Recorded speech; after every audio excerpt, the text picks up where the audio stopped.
Bradesco, entre nós você vem primeiro.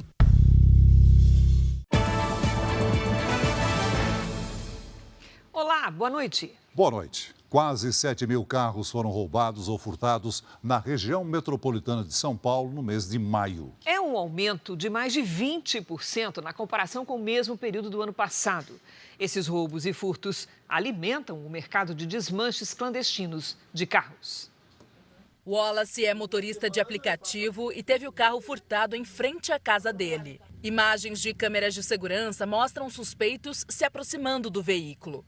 Eles abrem o capô, desativam o alarme e levam o carro em cerca de 3 minutos. A minha reação no momento, não acreditei, né? Que eu fiquei meio aéreo. Eu falei, cadê o veículo? Uma pesquisa mostra que só no mês de maio foram mais de 6.800 carros roubados ou furtados na região metropolitana de São Paulo. Um aumento de 23% na comparação com o mesmo período do ano passado. Agora, só nos primeiros 5 meses deste ano, foram mais de 27 mil casos. Representa uma alta de 5%. Das 39 cidades que compõem a região metropolitana de São Paulo, a capital paulista, Santo André e Guarulhos são as 3 com o maior número de roubos ou furtos de automóveis nesse período. O crescimento deste tipo de crime está associado à reposição de peças nos desmanches ilegais. A Secretaria da Segurança Pública diz que intensificou as ações contra a receptação de peças roubadas e que já prendeu 433 suspeitos de janeiro a maio. O motorista de aplicativo tinha acabado de comprar o carro e não tinha seguro. Uma tristeza muito grande, porque você trabalha muito tempo para você conquistar um bem, você fica meio perdido, né? Veja agora outras notícias do dia. Bolsonaro nega que discutiu com o senador um plano para anular as eleições. Lula defende desconto para a compra de eletrodomésticos. Avião derrapa, causa danos à pista e fecha aeroporto de Florianópolis. Torcedor investigado por morte de palmeirense é solto em São Paulo. No Rio de Janeiro, criança morre vítima de bala perdida. Biden garante que apoio da OTAN à Ucrânia não vai enfraquecer. Na série especial, prédios que não foram totalmente entregues já acumulam dívidas de R$ 1,5 milhão em contas.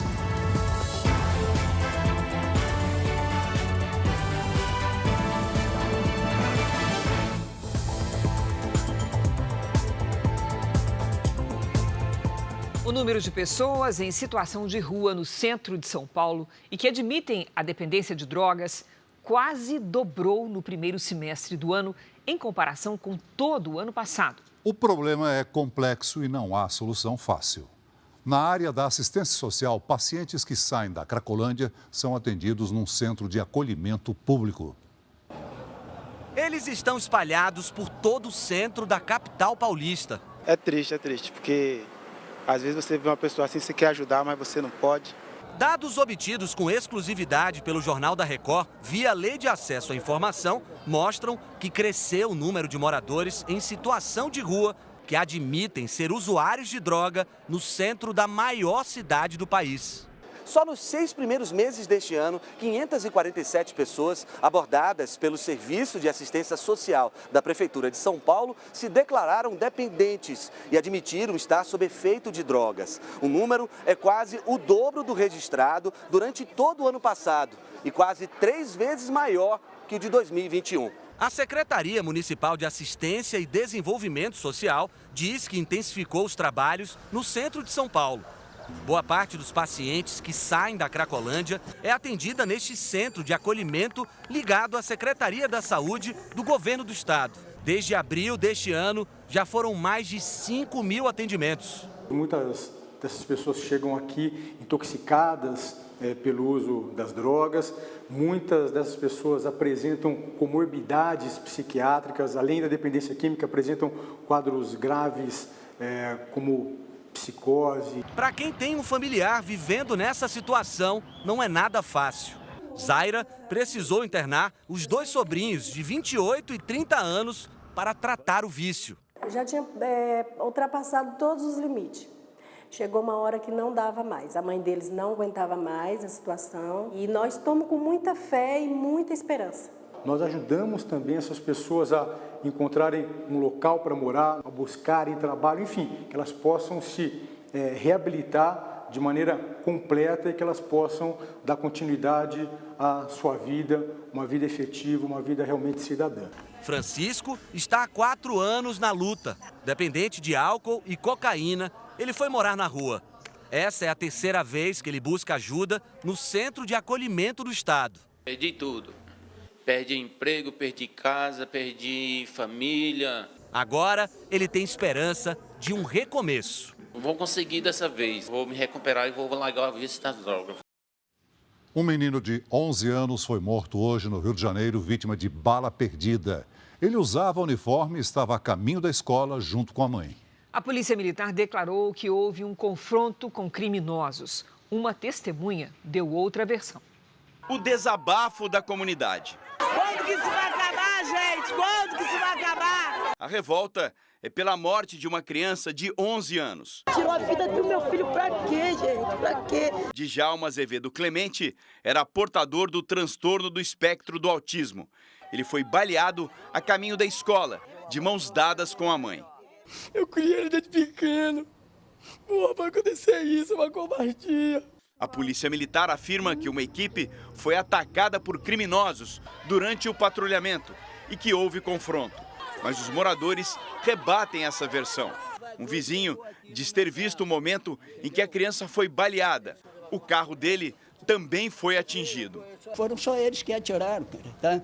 Tanto é que a bala pegou, o garoto estava indo, ele estava entrando, pegou aqui no peito. Pegou no peito, vazou e pegou no meu carro, que estava estacionado. A investigação agora tenta definir a versão correta para explicar a morte do menino. Uma bala perdida, resultado de um confronto ou um erro por parte dos policiais militares. A Delegacia de Homicídios também requisitou as câmeras dos uniformes dos PMs e dos carros que entraram na comunidade. Os policiais envolvidos na ação entregaram as armas à perícia. A bala que matou Djalma por pouco não fez outra vítima, uma menina de 11 anos que também seguia para o colégio. Só este ano, 15 crianças foram atingidas por balas perdidas na região metropolitana do Rio. Djalma é a 6ª a perder a vida. E agora, o que vamos fazer? O menino não volta mais. Nós só queremos agora justiça, que seja feita justiça. A polícia de Goiás prendeu hoje um suspeito de estelionato na venda de pacotes de viagem. Esse tipo de crime, de fraude, é mais comum no período de férias. É preciso desconfiar de anúncios com preço abaixo do mercado. O que era para ser uma festa virou dor de cabeça. Giovana pensou que estava tudo certo para uma viagem dos sonhos. Apartamento alugado e ingressos reservados para um show. Só depois de viajar 180 quilômetros de estrada, descobriu que nada existia. Eu tive que voltar para Goiânia dirigindo, fui e voltei dirigindo porque eu não consegui ir no show. E também não quis ficar na cidade. Assim como ela, pelo menos 20 pessoas foram enganadas por Iago Marques, preso hoje em Goiás. Ele se apresentava como promotor de eventos e agente de turismo e ainda oferecia imóveis para alugar. Não conseguimos contato com a defesa dele. O investigado mantinha contato com essas vítimas até a data da reserva. Quando esses consumidores chegavam ao local, eles se deparavam com a inexistência de reserva. Iago deve responder por estelionato, que pode dar até 5 anos de prisão por cada caso. A Justiça determinou ainda o bloqueio das contas bancárias dele, para tentar ressarcir as vítimas. Algumas estavam com apartamento alugado para as férias de julho. Segundo a Associação Brasileira da Indústria de Hotéis, é importante desconfiar de hospedagens anunciadas por preços abaixo do mercado, principalmente em redes sociais. É alta temporada, né, da hospedagem nesse período de férias. Então, muito atento ao preço atrativo demais e abaixo do preço de mercado. Um avião derrapou e saiu da pista hoje no aeroporto de Florianópolis. O acidente provocou o cancelamento de 66 voos. O aeroporto permanece fechado. As imagens de câmeras de monitoramento mostram o momento do pouso. Em meio à chuva forte, o avião que vinha de São Paulo derrapa. A parte da frente vai parar no gramado. A aeronave ainda danificou o asfalto e ficou atravessada na pista. Deu volta assim, ficou como que quisesse rodopiar na pista. Foi terrível. A sensação é que era o último dia. Apesar do susto, ninguém ficou ferido. Os 172 passageiros e 7 tripulantes a bordo puderam desembarcar em segurança. Quando ele baixou, ele já começou a dançar na pista. Ele começou a dançar para um lado e para o outro, e eu estava justamente em cima da asa. O aeroporto de Florianópolis foi fechado para pousos e decolagens logo após o acidente, por volta das 9h20 da manhã. A companhia aérea informou que deu início imediato à operação para a retirada da aeronave, mas os transtornos se estenderam por toda a quarta-feira com o cancelamento de dezenas de voos. O Centro de Investigação e Prevenção de Acidentes Aeronáuticos, o CENIPA, abriu uma investigação para apurar o incidente. A estimativa do PROCON é de que mais de 3.000 pessoas tenham sido afetadas pelo problema. Nós ia para Itália, Milão, né? Nós ia para lá, ia fazer escala em São Paulo, né? Dali nós ia, né? Agora deu esse problema, temos aqui, né? Vamos esperar o resultado deles para ver o que vai acontecer, né? Muitos tiveram que adiar a volta para casa. Está um caos o aeroporto e provavelmente nós teremos que achar um local para ficar e depois solicitar reembolso, que é possível esse reembolso. Depois de quase 8 anos da tragédia em Mariana, Minas Gerais, um julgamento sobre o rompimento da barragem leva o caso até Londres. É que a Justiça Britânica vai julgar se a mineradora Vale deve ser incluída como ré no processo bilionário. O processo é uma das maiores ações coletivas na área ambiental no mundo e é movido contra a BHP, mineradora que tem sede em Londres. No Brasil, a companhia era responsável, junto com a Vale, pela barragem do Fundão, que se rompeu em novembro de 2015. O incidente causou vazamento de 40 milhões de metros cúbicos de rejeitos da extração de minério de ferro das minas da região. O Rio Doce, que chega a 230 cidades, foi contaminado. Hoje houve protesto contra a BHP em frente ao tribunal na capital britânica. Os manifestantes lembraram a morte de 19 pessoas na tragédia e os prejuízos a milhares de moradores da região. Muitas pessoas ainda não foram reparadas, o rio ainda continua contaminado, sujo com rejeito da barragem e as pessoas ainda não conseguiram retomar a vida delas. A expectativa é de que de fato seja feita justiça, porque até hoje no Brasil ninguém foi preso. O processo movido contra a mineradora aqui no Reino Unido reúne cerca de 700 mil vítimas. É considerado um dos maiores e mais caros julgamentos da história. O valor da indenização cobrado à companhia anglo-australiana pode passar de 230 bilhões de reais. A BHP pede na justiça que a mineradora brasileira Vale também seja incluída no processo como responsável pelo rompimento da barragem. A audiência deve durar 2 dias. Eu vejo essa audiência de hoje entre a BHP e a Vale como uma estratégia para estar protelando e atrasando a indenização aos atingidos. Embora a decisão sobre a possível divisão de responsabilidade saia nesta semana, o julgamento do processo bilionário só deve acontecer em outubro do ano que vem. Em nota, a Vale informou que a questão é discutida judicialmente e que todos os esclarecimentos têm sido apresentados no processo. Terminou hoje na Lituânia a cúpula da OTAN, a aliança militar formada pelos Estados Unidos e países europeus. O presidente da Ucrânia disse que não precisa de promessas, mas sim de um convite formal de adesão ao grupo. Chefes de Estado do Grupo dos 7 prometeram garantias militares a longo prazo para a Ucrânia resistir à invasão russa. O grupo reúne as maiores potências mundiais e é a espinha dorsal da Aliança Militar do Ocidente. Em discurso, Joe Biden reafirmou o compromisso com a defesa da Ucrânia e acrescentou que vai fazer isso por meio de uma coalizão formada por mais de 50 nações. Nosso compromisso com a Ucrânia não vai enfraquecer. Vamos defender a liberdade hoje, amanhã e pelo tempo que for necessário, disse o presidente americano. Em encontro com o presidente ucraniano, Biden disse que está ansioso para comemorar a eventual adesão de Kiev à aliança. Volodymyr Zelensky, por sua vez, agradeceu os esforços, mas disse que os compromissos não substituem um convite formal. A OTAN já reconheceu que a Ucrânia terá lugar na aliança, mas o ingresso depende de ajustes. O secretário-geral do grupo, Jens Stoltenberg, disse que Kiev nunca esteve tão perto de entrar no grupo. A Rússia criticou o apoio de aliados à Ucrânia. Para o Kremlin, essas ações podem levar a consequências extremamente negativas. Aqui no Brasil, o ex-presidente Jair Bolsonaro negou hoje ter discutido um plano para tentar anular as eleições presidenciais. Foi durante o quarto depoimento dele neste ano à Polícia Federal.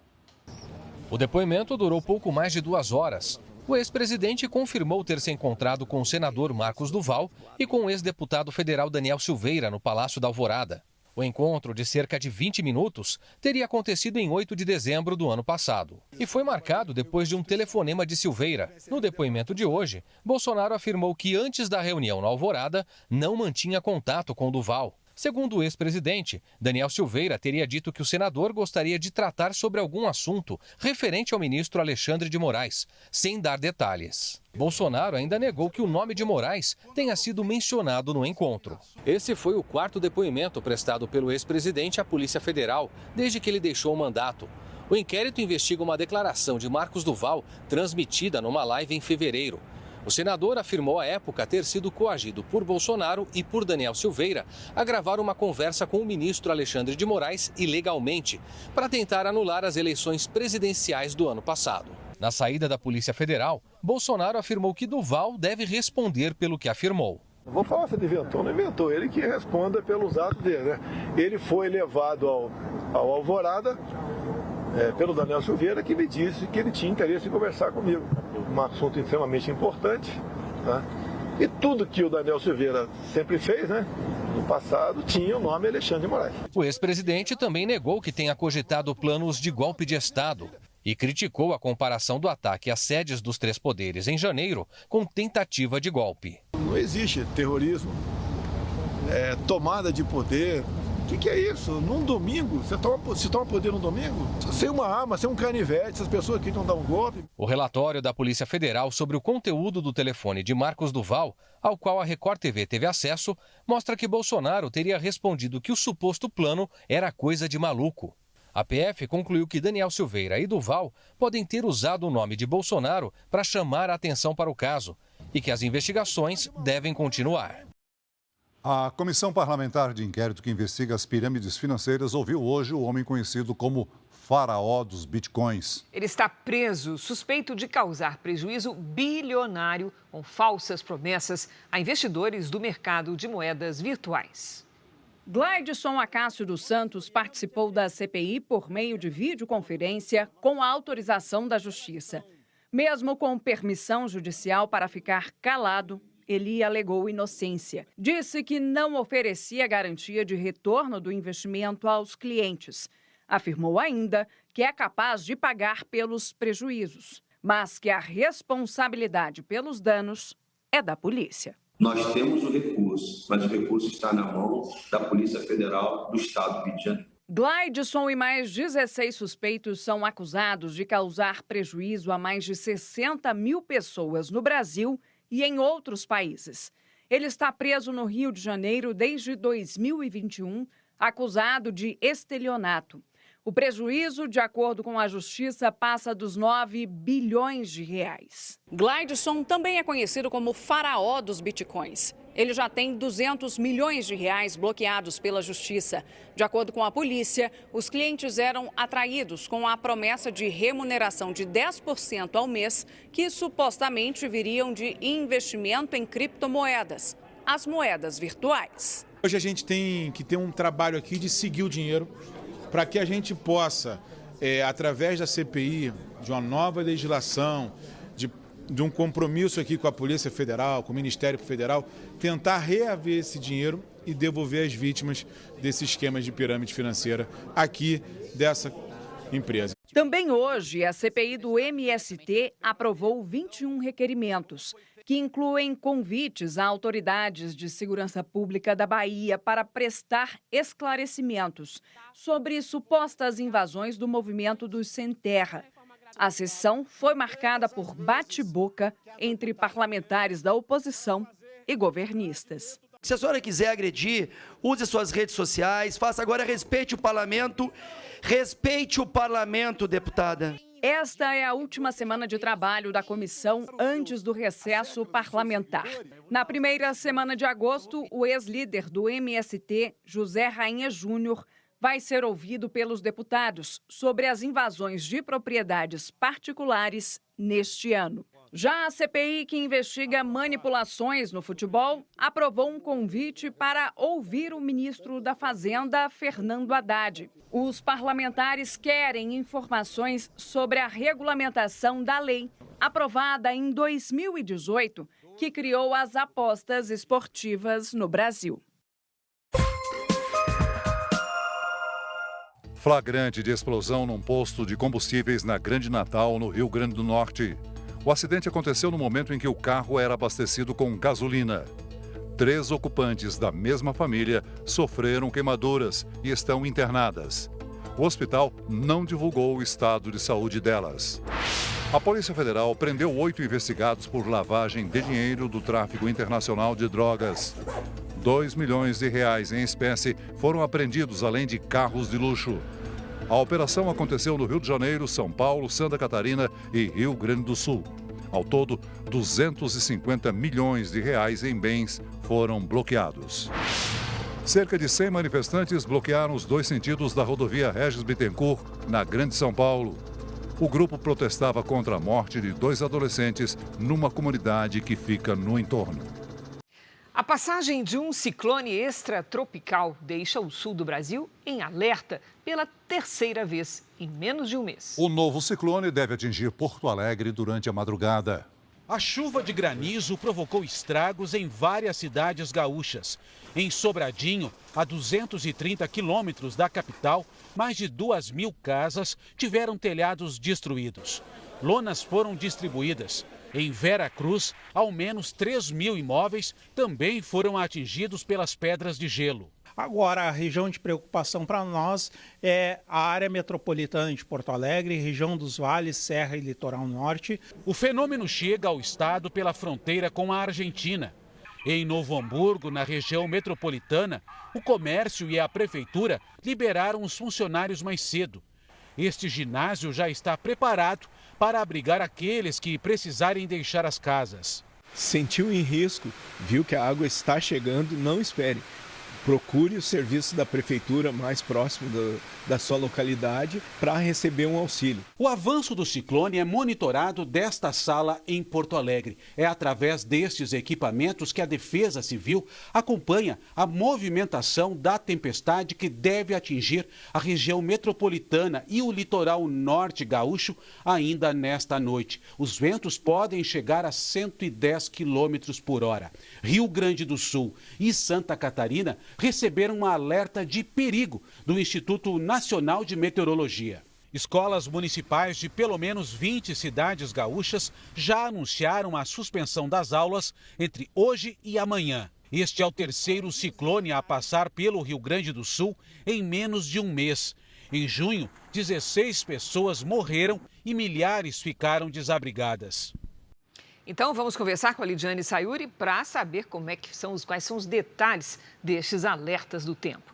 Oi, Lid, boa noite. Esse ciclone vai se fortalecer?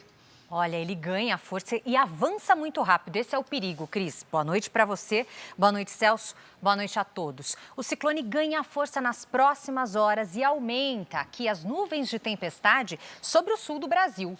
Este sistema avança pelo oceano em direção ao sudeste com muita velocidade nesta quinta-feira.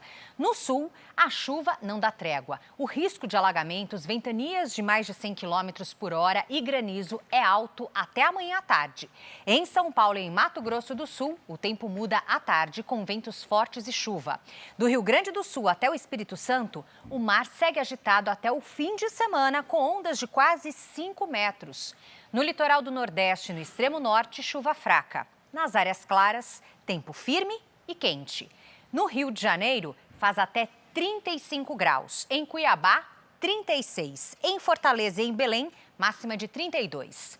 Atenção, moradores das cidades de Capão da Canoa, no litoral do Rio Grande do Sul, Navegantes, em Santa Catarina, Morretes, no litoral do Paraná e Santos, no litoral de São Paulo. Evitem a orla e não entrem no mar.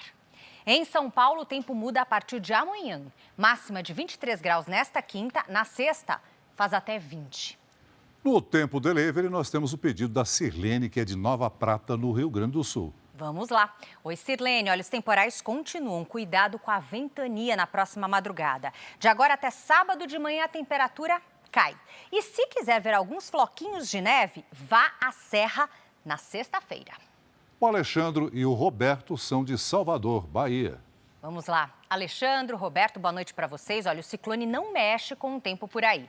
A quinta e a sexta serão de sol e máxima de 30 graus. No sábado, volta a chover. Faça como eles e mande também o seu pedido pelas redes sociais com a hashtag #VocêNoJR. Cris, Celso. Obrigada, Lidy. Até amanhã, Lidy. Médicos denunciam que trabalharam e não receberam de uma empresa contratada por governos estaduais e municipais. O grupo empresarial registra os profissionais como sócios, sem vínculo de trabalho. Especialistas afirmam que essa é uma forma de burlar a lei e, pior, sem funcionários registrados, a empresa não paga impostos. Contratos de serviço na área de saúde pagos com dinheiro público em uma concorrência desleal. Em apenas 3 anos, o grupo empresarial MedPlus avançou no mercado. São 65 empresas atuando em pelo menos 6 estados.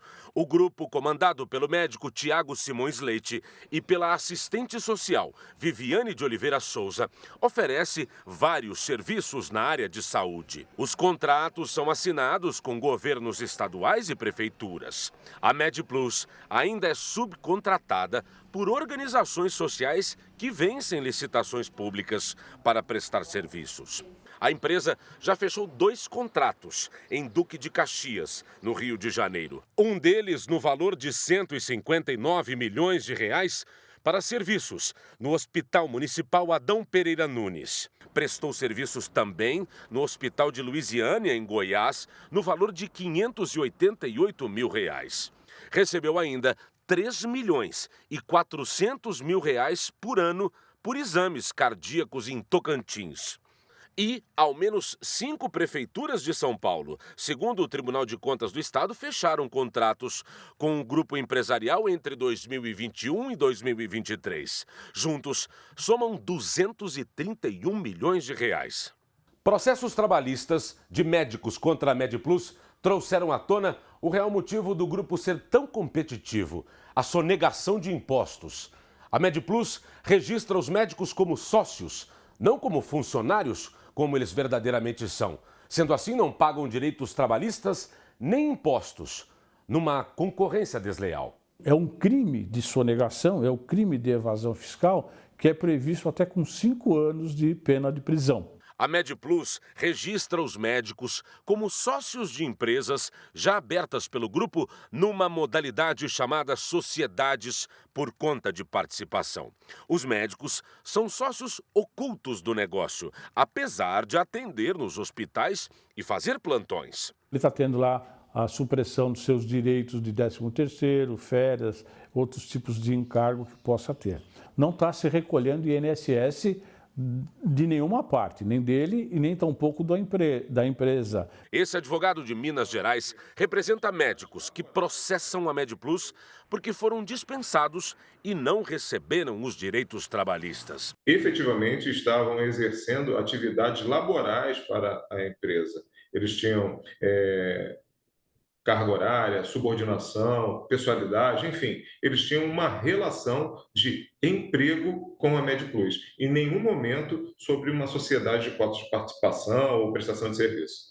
Já esses 2 médicos não tinham contratos com o grupo, eram chamados apenas para plantões. Quando não tem médico para aquela unidade, os plantões são oferecidos em grupos de WhatsApp. Ela fez plantões em um hospital público na Grande São Paulo. A organização social que administra a unidade, subcontratou a MedPlus. A profissional atendeu em 8 plantões e não recebeu nada. Foram 14 mil, eu não fui a única, e nem a última. Então tem vários outros colegas médicos passando pela mesma situação. O que eu acho mais absurdo é a impunidade. Esse outro médico não recebeu 15 mil reais. Foram 3 meses atendendo em plantões da MedPlus. A justificativa deles é que a gente não tem folha de ponto, a gente não tem contrato, a gente não tem como comprovar que a gente trabalhou lá. Mas o profissional fez fotos do livro ponto e tenta agora provar na justiça o calote da MedPlus. Tem carimbo em ficha de atendimento, tem receita, então isso é um tanto quanto constrangedor para a gente, né, chegar nesse ponto. A empresa MedPlus informou que não existem irregularidades ou débitos trabalhistas nos contratos com os médicos. Informou ainda que a sociedade em conta de participação é lícita e que a alegação de concorrência desleal é descabida. Veja ainda hoje, o governo federal anuncia fim do programa de escolas cívico-militares. Justiça manda soltar torcedor do Flamengo preso após morte de palmeirense atingida por estilhaços de garrafa. Justiça mantém prisão de preparador físico de time peruano suspeito de racismo contra torcedores corintianos. Moradores de classe média baixa pagam taxa de condomínio durante 18 meses e descobrem que o dinheiro desapareceu.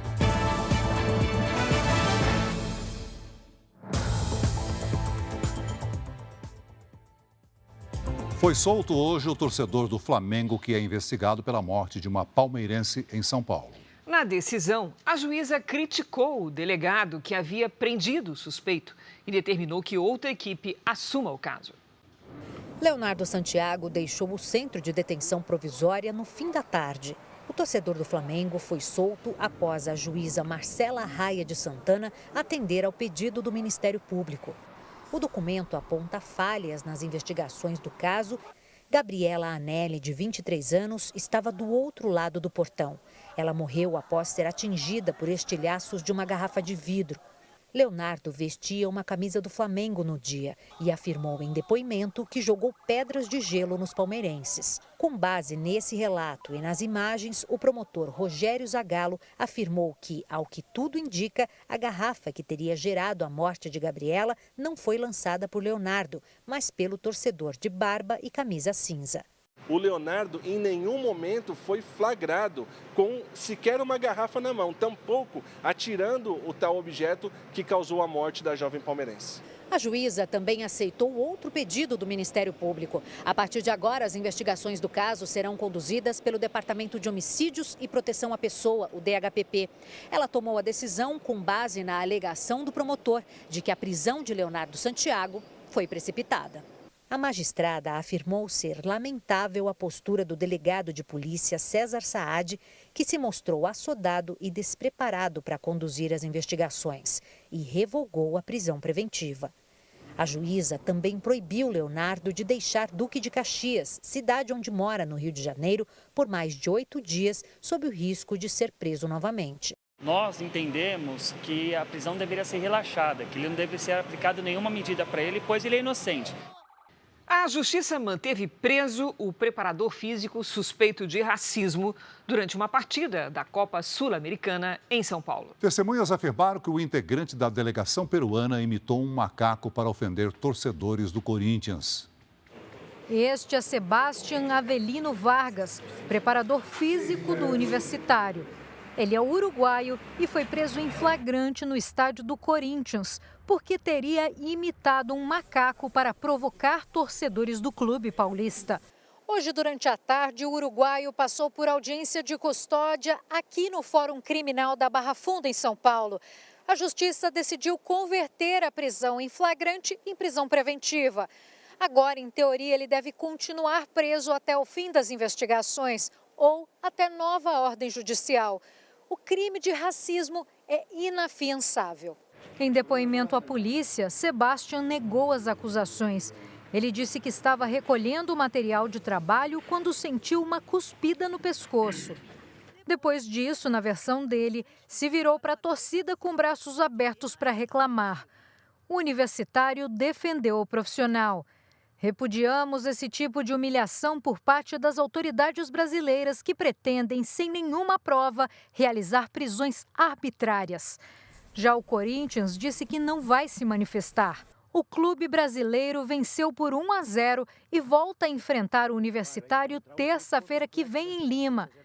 Outro caso recente de racismo numa partida entre times sul-americanos aconteceu contra o goleiro Everson, do Atlético Mineiro. Ele foi chamado de macaco por torcedores do Libertad, no Paraguai. O clube foi multado pela Conmebol em R$490 mil. Uma janela de transferências no meio do ano permite que os clubes brasileiros contratem reforços para o restante da temporada. Os clubes correm para anunciar nomes até o dia 2 de agosto. Mas o mercado que está mais aquecido mesmo é o de técnicos. Hoje, um novo português desembarcou no Rio de Janeiro para comandar o líder do Brasileirão. Os torcedores do Botafogo madrugaram no aeroporto para receber o novo técnico. De lá, Bruno Lage seguiu para o estádio Newton Santos, onde conheceu a estrutura do clube e foi apresentado oficialmente. O treinador substitui o também português Luiz Castro, que deixou o Botafogo há 2 semanas para comandar o Al Nassr, time saudita em que Cristiano Ronaldo joga. Lage chega com uma grande responsabilidade: garantir o tricampeonato. O trabalho de frente e tirar o máximo dos jogadores com um grau de exigência enorme, mas simultaneamente deixá-los confortáveis em campo para que possam jogar o futebol. O treinador já estará à frente do Botafogo no próximo jogo, contra o Red Bull Bragantino, no sábado. Mas o clube não é o único time carioca que apresentou novidades. O Flamengo, que é o vice-líder do Campeonato Brasileiro, também anunciou reforços. O rubro-negro contratou o volante Alain e o atacante Luiz Araújo, que já estreou. Em quarto lugar no Brasileirão, o Fluminense trouxe o zagueiro Marlon, que jogava na Ucrânia. Na luta para permanecer na Série A, o Vasco aposta no novo treinador, o argentino Ramon Dias, e na chegada do volante Medel. Perto da zona de rebaixamento, o Corinthians vai contar com o meia paraguaio Matias Rojas, ex-Racing da Argentina. Assim que o trânsito para, o criminoso atravessa a rua e rouba o celular de uma passageira que estava num carro de aplicativo no Rio de Janeiro. O flagrante foi gravado pela câmera instalada no para-brisa de um táxi. O assaltante fugiu. Veja a seguir, em meio à guerra, a Ucrânia faz o primeiro transplante de coração numa criança do país. Relatório da ONU revela que 21 milhões de brasileiros não têm o que comer todos os dias. Síndica assume condomínio e descobre rombo de R$1,5 milhão. Saiba como esse tipo de fraude acontece.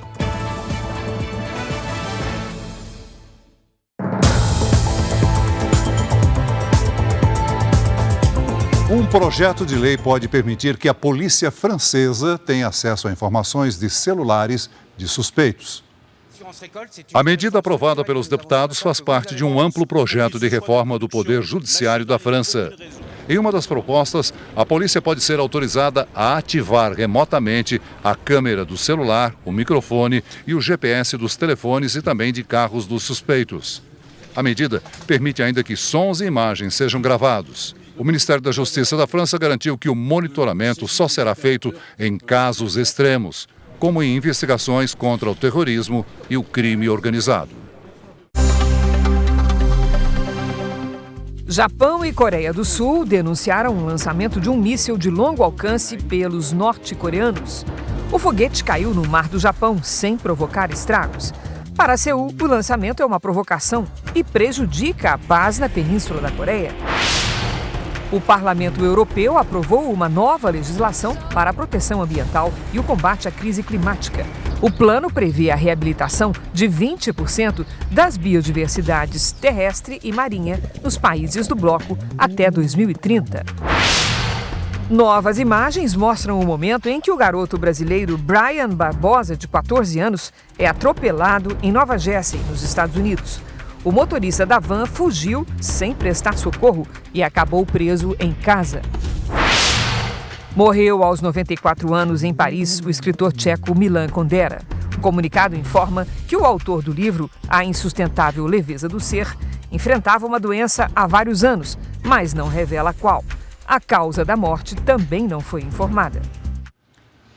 Em meio à guerra, um ato de esperança. A Ucrânia fez hoje o primeiro transplante de coração em uma criança no país. A cirurgia foi realizada no Instituto do Coração da Ucrânia e durou 3 horas. Esta menina de 6 anos foi quem recebeu o coração de um garoto de 4 anos. Ele sofreu uma hemorragia cerebral. Outras 2 crianças receberam os rins e o fígado do doador. O governo federal anunciou que vai encerrar o programa das escolas cívico-militares no país. O projeto foi criado em 2019, durante o governo Bolsonaro, e vai ser mantido só até o final do ano. A decisão foi tomada em comum acordo entre os Ministérios da Defesa e da Educação. Hoje, 219 escolas civis funcionam com a gestão de militares no Brasil. O governo não explicou o motivo do fim do projeto, mas afirmou que a mudança será feita de forma a não atrapalhar a rotina dos estudantes. Também hoje, o presidente Lula entregou medalhas a cientistas na retomada do Conselho Nacional de Ciência e Tecnologia, que havia sido extinto no governo Bolsonaro. Durante o evento, o presidente também defendeu a volta dos descontos para a compra de eletrodomésticos. Lula disse que conversou com o vice Geraldo Alckmin sobre repetir a medida adotada em 2009, que reduziu impostos e barateou itens como fogões, geladeiras, lavadoras de roupas e micro-ondas. Que tal a gente fazer uma aberturazinha para a linha branca outra vez? Facilitar a compra de geladeira, de televisão, de máquina de lavar roupa. As pessoas de quando em quando precisam trocar os seus utensílios domésticos. Quando a geladeira velha está batendo, não está gelando a cerveja bem e está gastando muita energia, você tem que trocar. E se está caro, vamos baratear, vamos tentar encontrar um jeito. No Planalto, as negociações de uma mini-reforma ministerial devem ficar ainda mais intensas nos próximos dias. O presidente Lula não comentou as mudanças oficialmente, mas brincou sobre o assunto ao se referir a Alckmin, que também é ministro do Desenvolvimento, Indústria, Comércio e Serviços. O ministério comandado por Alckmin está entre os que podem ter mudanças para acomodar demandas de aliados. Aliás, eu quero aproveitar, falando da indústria, para dar os parabéns ao vice-presidente Alckmin, ao ministro da Indústria e Comércio, que já tiraram você também, não sei se você sabe. A ministra do Turismo, Daniela Carneiro, a do Esporte, Ana Moser, e a presidente da Caixa, Maria Rita Serrano, também estão na mira. A ministra do Planejamento disse esperar que, caso as mudanças ocorram, seja mantida a representatividade feminina no governo. Se tiver uma mudança ministerial, vamos torcer para que sejam colocadas mulheres, né? E se não for nessas postos, que outras possam assumir novos cargos. Um relatório divulgado hoje pela ONU mostrou que 21 milhões de brasileiros não têm o que comer todos os dias. E mais de 70 milhões de pessoas não sabem se vão conseguir se alimentar. A geladeira está praticamente vazia. Restou pouca coisa para Viviane cozinhar para o jantar dos 5 filhos pequenos. Sempre tem uma carne, sempre que tem a fralda, o leite, uma fruta. Um relatório da ONU divulgado hoje fez um levantamento sobre a insegurança alimentar no mundo e no Brasil entre os anos de 2014 e 2016 e comparou com os dados de 2020 e 2022. O estudo mostrou que 21 milhões de pessoas não têm o que comer todos os dias no país e mais de 70 milhões não sabem se vão ter acesso à alimentação. O levantamento aponta ainda que 10 milhões de brasileiros estão desnutridos. Em todo o mundo, são 735 milhões de pessoas que passam fome e mais de 2 bilhões em situação de insegurança alimentar. Gente como Dona Deli e seu José, que precisam de ajuda para ter comida na mesa. A cesta que eles recebem todo mês vem de voluntários que ajudam a comunidade onde o casal mora. As doações caíram bastante e a gente tem priorizado as famílias que estão abaixo da linha da pobreza. R$1.500.000. Este é o valor que falta nas contas de 2 prédios inaugurados há pouco tempo em um grande empreendimento em São Paulo. Na série especial sobre problemas em condomínios, o caso do rombo milionário que revolta moradores e ainda dá muita dor de cabeça para a nova síndica.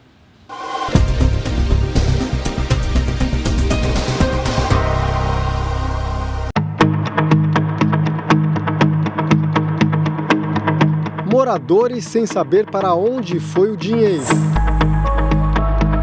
Dinheiro só Deus sabe para onde foi, né? Se sente totalmente impotente, frustrado. E uma síndica ameaçada. Já furaram os pneus do meu carro.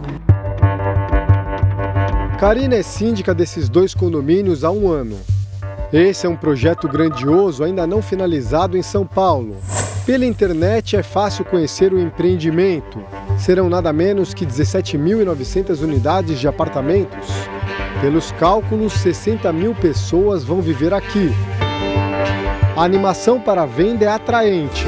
Playground e quadra de esportes. Mas a realidade é outra. Quando chove muito aqui, vira uma piscina aqui, porque as bombas não suportam a vazão, né? E não tinha as câmeras.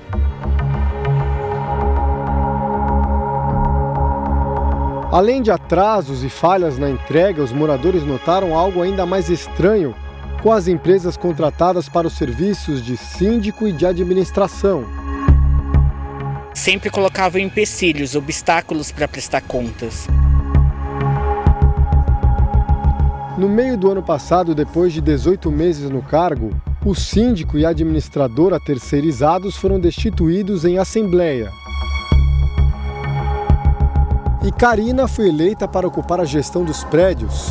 Foi aí que ela descobriu um problema grande. Um desfalque para os fornecedores de pagamento de quase 600 mil reais. E na outra torre?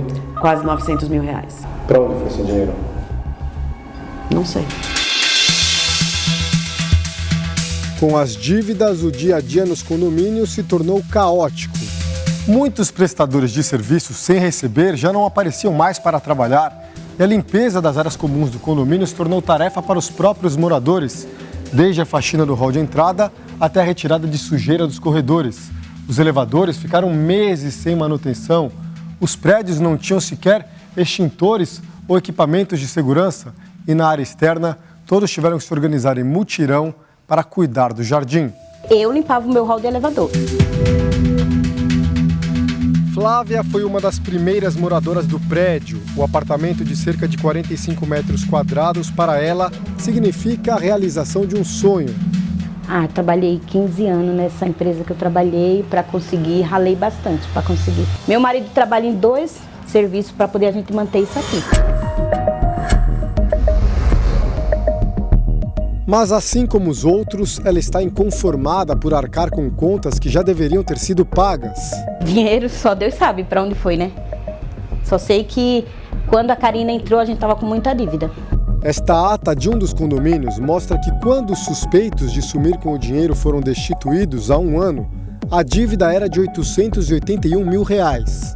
No montante tem contas de elevador, água, aquisição de produtos de limpeza, entre outras. Na outra unidade, o rombo era de 541 mil reais.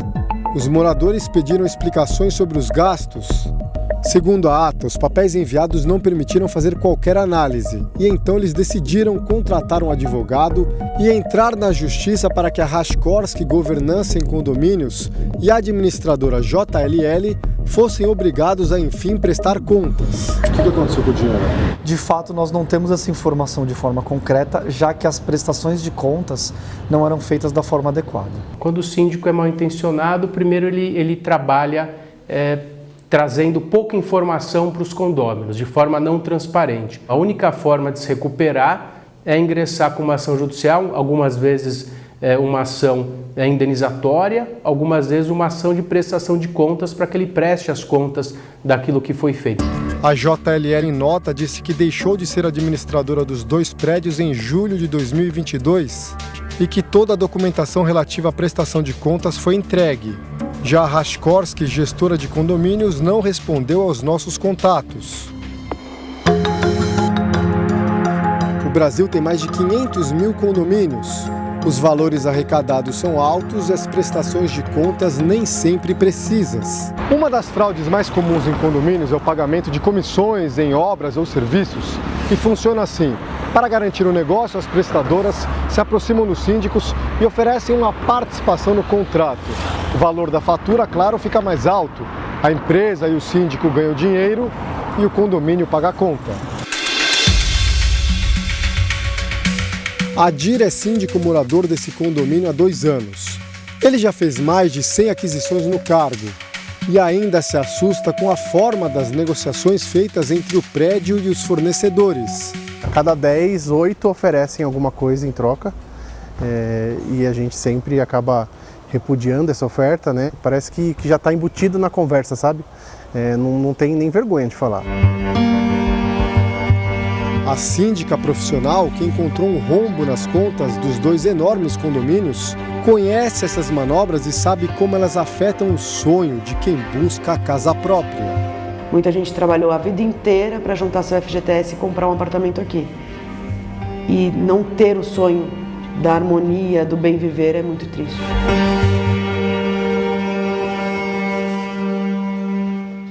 O Jornal da Record de hoje termina aqui. Essa edição na íntegra e também a nossa versão em podcast estão no Play Plus e em todas as nossas plataformas digitais. E à 00:30 tem mais Jornal da Record. Fique agora com a série Reis.